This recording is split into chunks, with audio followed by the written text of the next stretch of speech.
स्वः तत्सवितुर्वरेण्यं भर्गो देवस्य धीमहि धियो यो नः प्रचोदयात्। हम उस परमपिता परमात्मा के दिव्य तेजस्वी प्रकाश का ध्यान करते हैं जो सभी लोकों में व्याप्त है, जो दुखों का नाश करने वाले और सुख देने वाले हैं। वे परमेश्वर हमारी बुद्धि को सन्मार्ग पर प्रेरित करें। हे सूर्यदेव भगवान, आप देवी अदिति और कश्यप के पुत्र हैं। आप एकमात्र ऐसे देव हैं जिन्हें हम साक्षात देख सकते हैं। हे भगवान, आपको नमस्कार है। यह पावन रविवार दिन आपको समर्पित है। आपको आदित्य, भास्कराय, रवि, प्रभाकर आदि कई नामों से पूजा जाता है। आपकी उपासना करने, आपको तांबे के लोटे में मिश्रित जल अर्पित करने से उत्तम स्वास्थ्य, मानसिक शांति और शक्ति प्राप्त होती है। प्रिय श्रोताओं, आज रविवार के दिन सूर्य नारायण का ध्यान करते हुए श्रवण करते हैं रविवार व्रत की कथा, और उसके बाद श्रवण करिएगा आदित्य हृदय स्तोत्र का हिंदी अनुवाद। तो कृपया कथा को अंत तक अवश्य सुनिएगा, और यदि कथा पसंद आई तो लाइक करके कमेंट बॉक्स में सूर्य नारायण भगवान की जय अवश्य लिखिएगा। तो सभी प्रेम से बोलिए सूर्य नारायण भगवान की जय। प्राचीन कथा के अनुसार एक बार एक नगर में एक वृद्धा रहा करती थी। वह रविवार को नियम से घर आंगन को गोबर से लीपकर फिर भोजन तैयार करती और फिर सूर्य देव को भोग लगाने के बाद स्वयं भोजन ग्रहण करती। ऐसा व्रत करने से उनका घर धन धान्य से भरा रहता था। हरि की कृपा से घर में किसी प्रकार का कोई भी दुख या संकट नहीं था। घर में सब कुछ आनंद मंगल था। इसी तरह कुछ दिन बीत जाने पर वह पड़ोसन जिसकी गाय का गोबर वह वृद्धा लाया करती थी, वह विचार करने लगी कि यह बूढ़ी माई हमेशा मेरी गाय का गोबर ले जाती है। यह सोचकर एक दिन उसने अपनी गाय को घर के अंदर बांध दिया। फिर तो वह हर दिन से अपनी गाय को घर के भीतर ही बांधना शुरू करने लगी। इधर गोबर न मिलने पर बूढ़ी माई रविवार के दिन अपने घर को न तो लीप पाई और न ही भोजन बनाया और ना भगवान को भोग लगाया और ना ही खुद भोजन किया। इस तरह उन्होंने निराहार व्रत किया। सुबह से शाम, शाम से रात हो गई और वह बूढ़ी माई भूखी ही सो गई। फिर रात में भगवान ने उन्हें स्वप्न में दर्शन दिए और भोजन ना बनाने और ना भोग लगाने का कारण पूछा। तब बूढ़ी माई ने सूर्यदेव को बताया कि गोबर न मिलने के कारण आज वह भोजन नहीं बना सकी। तब भगवान भास्कर ने कहा कि माता, हम तुमको ऐसी गाय देंगे जिससे तुम्हारी सभी इच्छाएं पूर्ण हो जाएंगी, क्योंकि तुम हमेशा रविवार को गोबर से घर को लीप कर फिर भोजन बनाती हो, भोग लगाकर ही खुद भोजन करती हो। इसलिए मैं आपसे बहुत प्रसन्न हूँ और आपको वरदान देता हूँ। तब सपने में भगवान का यह वरदान पाकर जब बूढ़ी माई की आंख खुली तो देखा कि आंगन में तो एक बहुत सुंदर गाय और बछड़ा बंधे हुए हैं। गाय और बछड़े को देखकर वह खुश हो गई और घर के बाहर बांधकर उन्हें खाने को चारा डाल दिया। इधर जब पड़ोसन ने बूढ़ी माई के घर के बाहर बहुत सुंदर गाय और बछड़े को देखा तो ईर्ष्या से प्रेरित होकर उसका हृदय जल उठा, और जब उसने देखा कि गाय ने तो सोने का गोबर दिया है तो वह गाय का सोने का गोबर उठाकर ले गई और अपनी गाय के साधारण गोबर को उसकी जगह रख गई। अब तो वह रोजाना ऐसा ही करती रही। इधर सीधी साधी बूढ़ी माई को इस बात की कानों कान खबर तक नहीं थी। एक दिन सर्वव्यापी ईश्वर ने सोचा कि चालाक पड़ोसन की वजह से वृद्धा तो ठगी जा रही है। तब एक शाम उन्होंने अपनी माया से बड़े जोर की आंधी ला दी। आंधी के डर से वृद्धा ने अपनी गाय को घर के भीतर बांध दिया। जब गाय ने गोबर दिया तो वह बुढ़िया माई तो हैरान रह गई। फिर तो वह रोजाना अपनी गाय को घर के भीतर ही बांधने लगी। उधर पड़ोसन ने देखा कि गाय घर के अंदर बंधने लगी है और वह सोने का गोबर उठाने में कामयाब नहीं हो पा रही है, तो कुछ उपाय ना देखकर एक दिन पड़ोसन ने राजा के महल में जाकर सारी बात बता दी। पड़ोसन ने राजा से कहा कि महाराज, मेरे पड़ोस में एक वृद्धा के पास ऐसी गाय है जो आप जैसे राजाओं के ही योग्य है, और वह गाय रोजाना सोने का गोबर देती है। आप उस सोने से प्रजा का पालन कीजिए। वृद्धा भला उस सोने का क्या करेगी? राजा ने यह बात सुनी तो सुनकर अपने दूतों को वृद्धा के घर जाकर गाय लाने की आज्ञा दे दी। वृद्धा सुबह सुबह ईश्वर को भोग लगाकर भोजन ग्रहण करने ही जा रही थी कि तभी राजा के सेवक गाय खोलकर ले गए। यह देखकर वह बहुत रोई, चिल्लाई, लेकिन कर्मचारियों ने उसकी एक भी बात न सुनी। उस दिन फिर वृद्धा गाय के वियोग में भोजन न कर पाई और रात भर रो रो कर भगवान से गाय को पुनः लाने की प्रार्थना करती रही। वहीं दूसरी ओर राजा गाय को देखकर बहुत प्रसन्न हुआ और सुबह जैसे ही वह उठा तो सारा महल तो गोबर से भरा दिखाई दिया। राजा यह देखकर घबरा गया। भगवान ने रात में राजा को स्वप्न में दर्शन दिए और कहा, हे राजा, गाय वृद्धा को लौटा देने में ही तुम्हारी भलाई है। रविवार के व्रत से प्रसन्न होकर मैंने उस वृद्धा को यह गाय दी थी। सुबह होते ही राजा ने वृद्धा को बुलाकर बहुत सा धन देकर सम्मान सहित गाय और बछड़ा उसे वापस कर दिया। उसके साथ ही पड़ोसन को बुलाकर उचित दंड भी दिया। ऐसा करने से राजा के महल की गंदगी दूर हो गई और उस दिन राजा ने नगर वासियों को आदेश दिया कि अपनी समस्त कामनाओं की पूर्ति के लिए वे भी रविवार का व्रत रखा करें। जब प्रजा ने रविवार व्रत का पालन करके कथा का श्रवण किया तो उन सभी के घर में सुख समृद्धि और धन के भंडार भर गए। ऐसी है रविवार व्रत की महिमा। तो बोलिए सूर्य नारायण भगवान की जय। रविवार का यह पावन दिन समर्पित है सूर्य नारायण देव को, जो अपने प्रकाश से समस्त जगत को प्रकाशित करते हैं, जिनके तेज से ही जीव जंतु, मनुष्य, समस्त चराचर का जीवन संचालित होता है। आज इस कलयुग की अंधकारमय परिस्थितियों में जब मनुष्य दिशाहीन, रोगग्रस्त हो जाता है, तो ऐसे में भजन, कीर्तन, नाम जप और व्रत ही उन्हें इन दुखों से उबार कर प्रभु की कृपा का मार्गदर्शन कराता है। कहते हैं कि यदि कोई मनुष्य लंबे समय से रोगग्रस्त चल रहा हो तो उसे आदित्य हृदय स्तोत्र का पाठ सूर्य देव की प्रकाशमान किरणों के नीचे बैठकर प्रतिदिन अवश्य करना चाहिए। ऐसा करने से लंबे समय से चली आ रही बीमारी या मानसिक तनाव भी दूर हो जाते हैं। सूर्योदय से पहले उठकर स्नान करें और साफ वस्त्र पहनें। इस दिन लाल रंग के वस्त्र पहनना बहुत ही शुभ माना जाता है।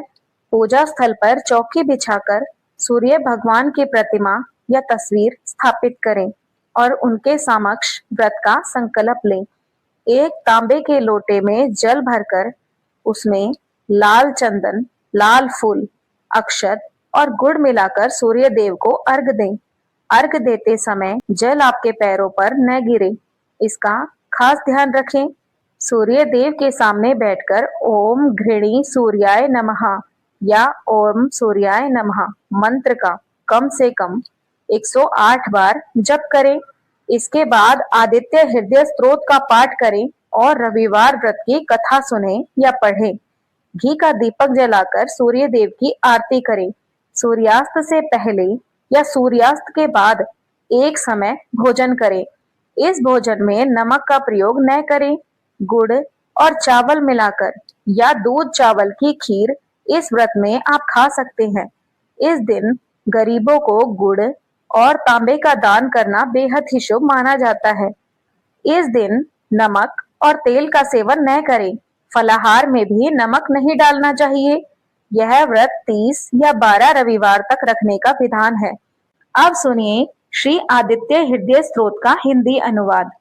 भगवान आदित्य के हृदय स्वरूप इस आदित्य हृदय स्तोत्र का उपदेश अगस्त्य मुनि ने भगवान राम को दिया था और इसी के प्रयोग से श्री रामचंद्र जी ने रावण का वध करने की शक्ति प्राप्त की। इस स्तोत्र के नित्य 3 पाठ करने से शत्रु बाधा शांत हो जाती है, पितृदोष निवारण होता है, सूर्य नारायण की पूर्ण कृपा प्राप्त होती है, आरोग्य मिलता है, आत्मविश्वास में वृद्धि होती है, कोर्ट कचहरी क्षेत्र में विजय मिलती है, सरकारी नौकरी या सरकारी कामों में फायदा होता है, अटके हुए सभी काम पूरे हो जाते हैं। श्री रामचंद्र भगवान युद्ध से थककर चिंता करते हुए रणभूमि में खड़े हुए थे। इतने में रावण भी युद्ध के लिए उनके सामने आकर खड़ा हो गया। यह देख भगवान अगस्त्य मुनि, जो युद्ध देखने के लिए देवताओं के साथ आए थे, वे मुनि भगवान राम के पास जाकर बोले। मुनि ने कहा कि सबके हृदय में रमण करने वाले महाबाहु राम, यह सनातनी रमणी गोपनीय स्त्रोत सुनो। वत्स, इसके जाप से तुम इस युद्ध में अपने समस्त शत्रुओं पर विजय प्राप्त करोगे, इसमें कोई संदेह नहीं। इस गोपनीय स्त्रोत का नाम है आदित्य हृदय स्त्रोत। यह परम पवित्र और शत्रुओं का नाश करने वाला है। इसके जाप से सदा विजय प्राप्त होती है। यह नित्य अक्षय और परम कल्याणमय है। यह स्रोत संपूर्ण मंगलों का भी मंगल है। इससे सब पापों का नाश हो जाता है। यह चिंता और शोक को मिटाने वाला तथा आयु को बढ़ाने वाला उत्तम साधन है। भगवान सूर्य अपने निरंतर किरणों से सुशोभित हैं। ये नित्य उदय होने वाले देवता और असुरों से नमस्कृत विवस्वान नाम से प्रसिद्ध प्रभा का विस्तार करने वाले और संसार के स्वामी हैं। तुम इनका रश्मिमन्ते नमः, समुद्धन्ते नमः, देवासुर नमस्कृताय नमः, विवस्वते नमः, भास्कराय नमः, भुवनेश्वराय नमः, इन मंत्रों के द्वारा पूजन करो। संपूर्ण देवता इन्हीं के स्वरूप हैं।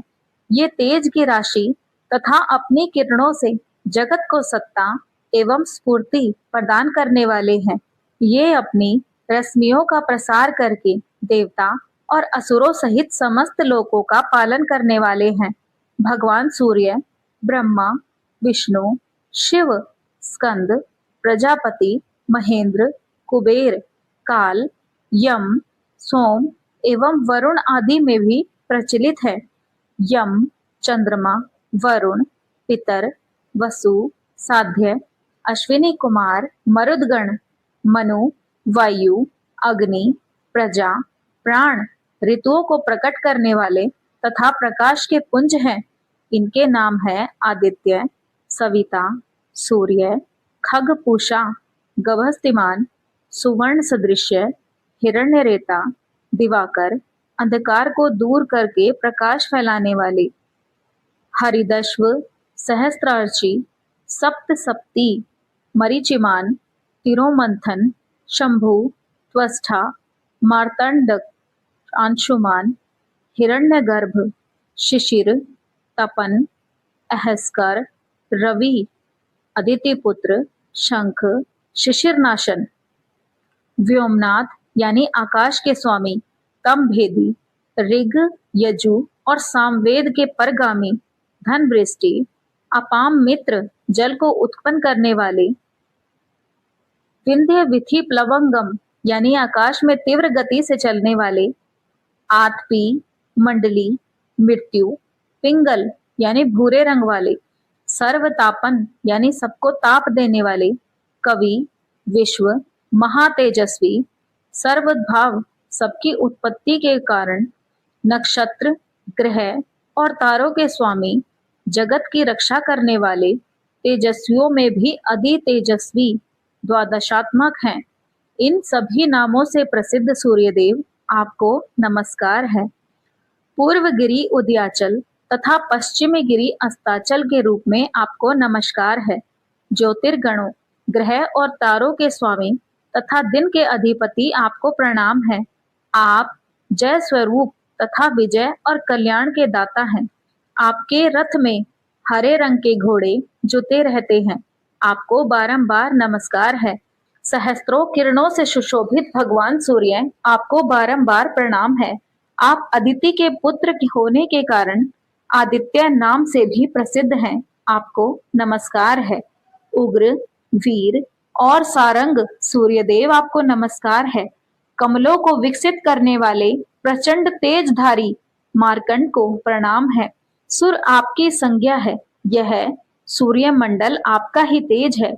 आप प्रकाश से परिपूर्ण हैं। सबको स्वाहा कर देने वाली अग्नि आपका ही स्वरूप है। आप रौद्र रूप धारण करने वाले हैं। आपको नमस्कार है। आप अज्ञान और अंधकार के नाशक, जड़ता एवं शीत के निवारक तथा शत्रुओं का नाश करने वाले हैं। आपका स्वरूप अप्रेमेय है। आप कृतघ्नों का नाश करने वाले, संपूर्ण ज्योतियों के स्वामी और देव स्वरूप हैं। आपको नमस्कार है। आपकी प्रभा तपाए हुए स्वर्ण के समान है। आप हरि और विश्वकर्मा हैं। तम के नाशक, प्रकाश स्वरूप और जगत के साक्षी हैं। आपको नमस्कार है। रघुनंदन, ये भगवान सूर्य ही संपूर्ण भूतों का संहार, सृष्टि और पालन करते हैं। ये अपनी किरणों से गर्मी पहुंचाते और वर्षा करते हैं। ये सब भूतों में अंतर्यामी रूप से स्थित होकर उनके सो जाने पर भी जागते रहते हैं। ये ही अग्निहोत्र तथा अग्निहोत्री पुरुषों को मिलने वाले फल हैं। वेदों, यज्ञ और यज्ञों के फल भी यही हैं। संपूर्ण लोकों में जितनी क्रियाएं होती हैं, उन सब का फल देने में ही ये पूर्ण समर्थ हैं। राघव, विपत्ति में, कष्ट में, दुर्गम मार्ग में तथा किसी भय के अवसर पर जो कोई पुरुष इन सूर्यदेव का कीर्तन करता है, उसे दुख भोगना नहीं पड़ता। इसलिए तुम एकाग्रचित होकर इन देवादिदेव जगदीश्वर की पूजा करो। इस आदित्य हृदय का 3 बार जप करने से तुम युद्ध में विजय पाओगे। हे महाबाहो, तुम इसी क्षण रावण का वध कर सकोगे। यह कहकर अगस्त्य जी जैसे आए थे वैसे ही चले गए। उनका उपदेश सुनकर महातेजस्वी श्री रामचंद्र जी का शोक दूर हो गया। उन्होंने प्रसन्न होकर शुद्ध चित्त से आदित्य हृदय को धारण किया और 3 बार आचमन करके शुद्ध हो भगवान सूर्य की ओर देखते हुए इसका 3 बार जप किया। इससे उन्हें बड़ा हर्ष हुआ। फिर परम पराक्रमी रघुनाथ जी ने धनुष उठाकर रावण की ओर देखा और उत्साहपूर्वक विजय पाने के लिए वे आगे बढ़े। उन्होंने पूरा प्रयास करके रावण के वध का निश्चय किया। उस समय देवताओं के मध्य में खड़े हुए भगवान सूर्य ने प्रसन्न होकर श्री रामचंद्र जी की ओर देखा और निशाच राज रावण के विनाश का समय निकट जानकर हर्षपूर्वक कहा, रघुनंदन, अब जल्दी करो। इस प्रकार भगवान सूर्य की प्रशंसा में कहा गया और वाल्मीकि रामायण के युद्ध कांड में वर्णित यह आदित्य हृदय मंत्र संपन्न होता है। तो सभी प्रेम से बोलिए, श्री सूर्य देव भगवान की जय। प्रिय श्रोताओं, यह आदित्य हृदय स्तोत्र अति ही दुर्लभ और पावन है। इस आदित्य हृदय स्तोत्र का पाठ करने से मनुष्य की सभी चिंताएं, सभी बाधाएं, सभी रोग दोष और शोक दूर हो जाते हैं। यदि आज की यह कथा आपको पसंद आई हो तो कृपया इसे लाइक कीजिएगा, अपने मित्रों व परिवारजनों के साथ शेयर कीजिएगा और आपके अपने YouTube चैनल कथा सुख को सब्सक्राइब करना न भूलिएगा। आप सभी सुखी व स्वस्थ रहें। जय श्री राधे कृष्णा। धन्यवाद।